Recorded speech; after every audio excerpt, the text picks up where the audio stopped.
Up with KREM begins now. Just ahead of 5 a.m. now, while gymnast Simone Biles threw the first pitch at last night's Game 2 of the World Series, the Houston area native added her own special move to the throw as well. Take a look here. And she did it in jeans, yeah. Perfect 10.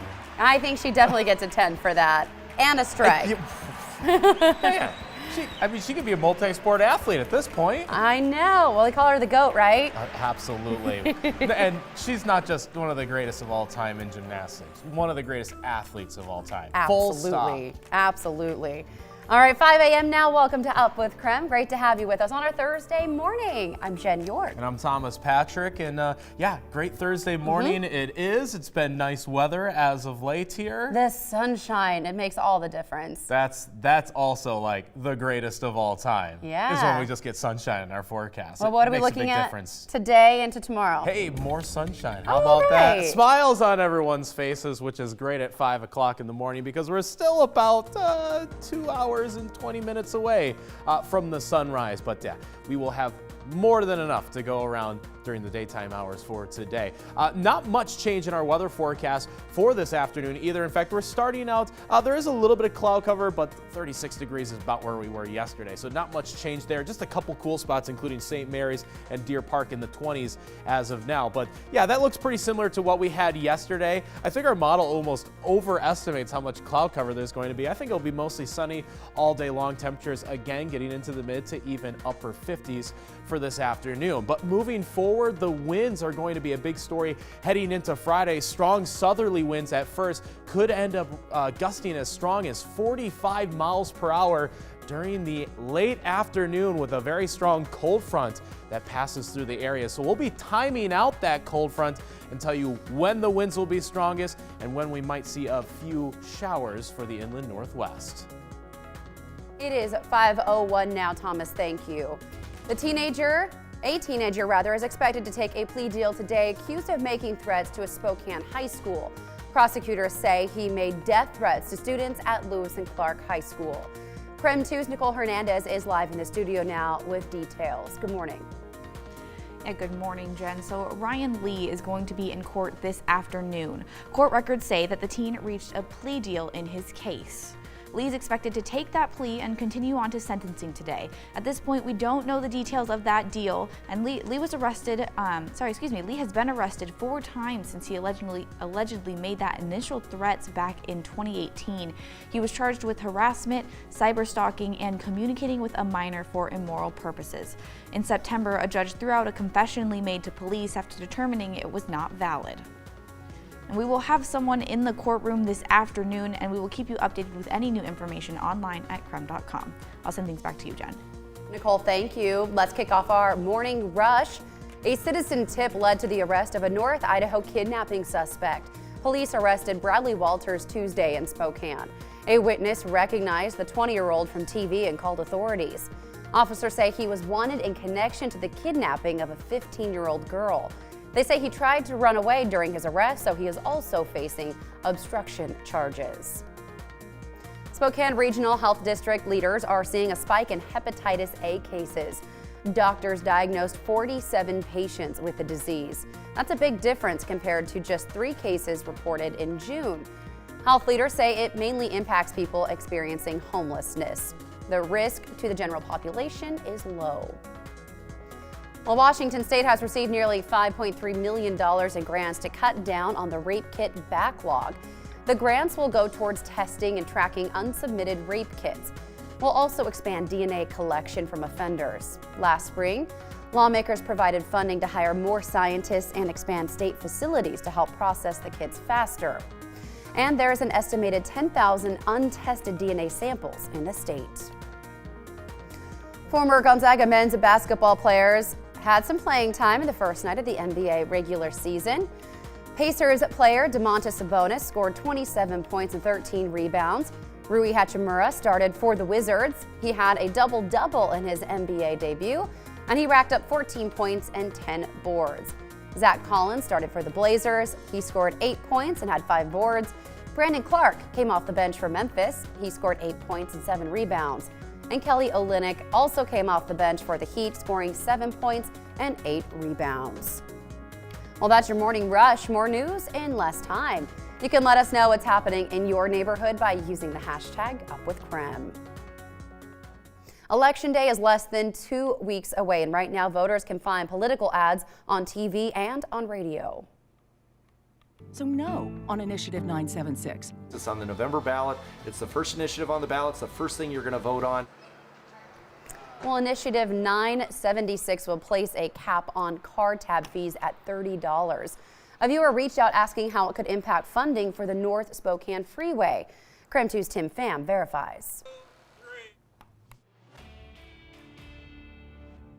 One of you saw this ad, and it makes a claim about the future of the freeway. 976 puts the completion of the North-South Freeway at risk.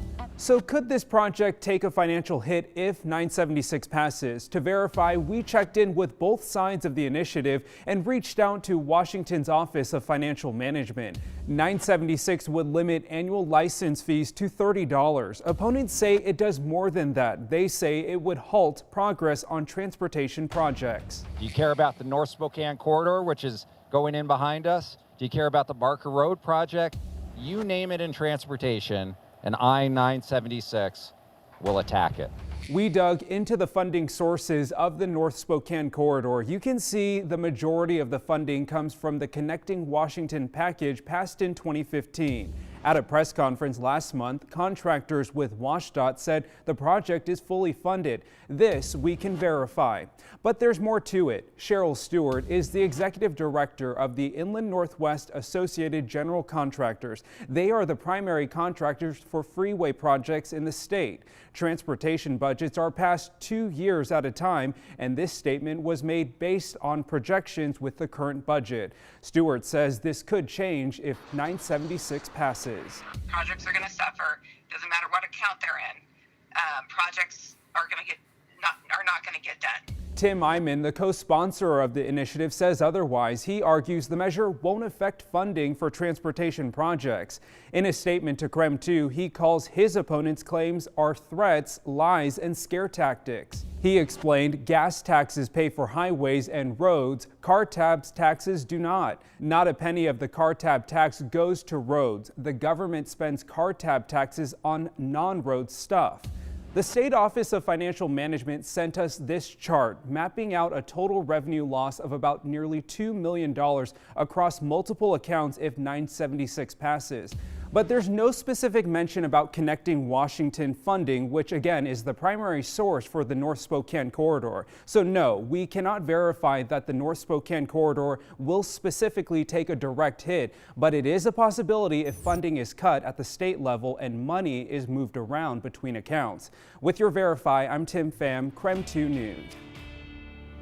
Coming up on 5:08 now. Well, you might have seen this next post on social media this week. An Idaho mom is furious after her son received a cheese sandwich for lunch. She says it happened when he ran out of lunch money at Post Falls High School.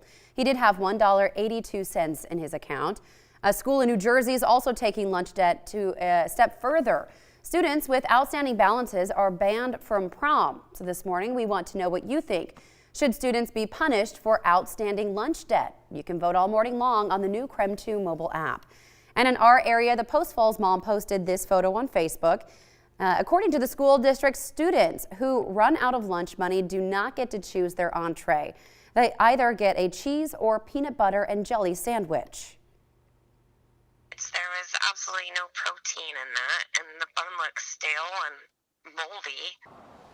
Well, the school says these alternative meals do meet nutrition requirements, but concerns surrounding the lunches is prompting the district to reevaluate its lunch policy. And a school in New Jersey is receiving backlash for lunch shaming. They banned students with a $75 lunch debt from prom and other extracurricular activities. They decided to do this as an alternative to give students tuna sandwiches if they were behind on lunch payments. Now, according to a local newspaper, a Philly businessman offered to help the school pay off thousands in lunch debt, but the school rejected the offer. So make sure to let us know what you think by voting on the KREM 2 mobile app. We'll have a look at those results all morning long.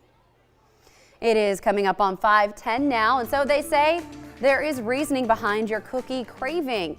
And you know when you're kind of craving a cookie and you tell yourself, I'm just going to have one, it never works. Well, a new study explains why. Cookies may actually be as addictive as cocaine. The high sugar and fat content basically triggers the same addictive response as drugs. And if you like your cookies with a dash of salt, your brain does too. Salt consumption activates the brain's reward centers and makes baked goods even more irresistible.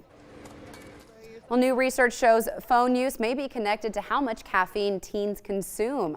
This is out of Canada. The study found teens who spend more time watching TV or on their phones are more likely to drink excessive amounts of sugared or caffeinated drinks. It's 5:10 now on our Thursday morning. Well, parents who watch their kids through tracking apps might want to double check what apps they use. After the break, we connect the dots. And jewelry made with loved ones' ashes are helping some people heal after a loss. Coming up at 5:30, we will introduce you to the woman who is creating the priceless pieces.